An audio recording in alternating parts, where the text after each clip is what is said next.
Channel Balkhali সমগ্র বলখালি জুড়ে। কালুরঘাট ফেরিঘাটে নৌকা থেকে কর্ণফুলী নদীতে পড়েছে 2 যাত্রী। এতে একজন উদ্ধার হলেও নিখোঁজ রয়েছেন চট্টগ্রাম পল্লী বিদ্যুৎ সমিতি 1-এর পরিচালক আশরাফ উদ্দিন কাজল। এ ঘটনায় রাত 8টা পর্যন্ত উদ্ধারের তৎপরতা চালিয়েছে কালুরঘাট মোহরা ফায়ার সার্ভিস।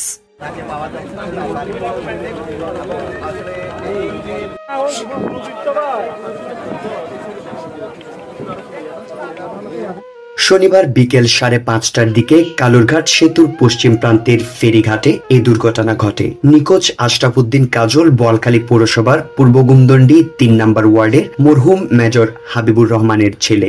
এছাড়া উদ্ধার হওয়া যাত্রীর নাম নূর কাদের। তিনি বোয়ালখালী উপজেলার সারওয়াতুলী ইউনিয়নের ইমামুল্লাহর চরের সবুর আহমদের ছেলে।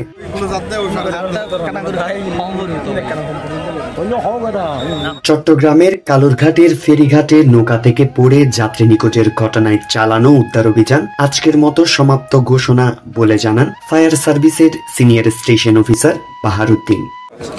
আমরা আমাদের যে সকলগুলো আমাদের একটা সন্দেহান ছিল এখানে যে আমাদের এক্সপার্ট যারা আছে তারা বলছেন স্যার এই জায়গাগুলো একটু এগুলোর দিকে আমরা ওগুলো অনুসন্ধান করছি, ওখানে পাওয়া যায়নি। তো আমাদের উদ্ধার কার্যক্রমের তৎপরতা আমাদের চলমান থাকবে, কিন্তু আমরা আপাতত সাময়িক আমাদের ডাইভিংটা আমরা আপাতত করতে পারছি, ঠিক আছে। বোট এবং আমরা ডাইভিং চালাবো যতক্ষণ পর্যন্ত না পাই আমাদের চ্যালেঞ্জিং হয়েছে, এটা আমরা কাজ চালিয়ে যাবো।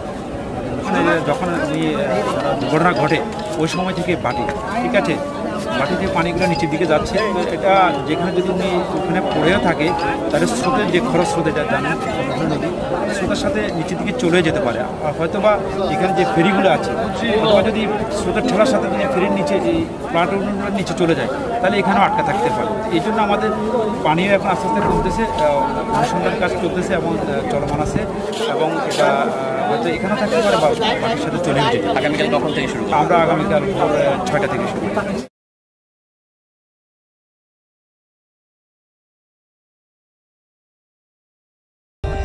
For more updates, subscribe to our channel, click the show links and enjoy watching the videos.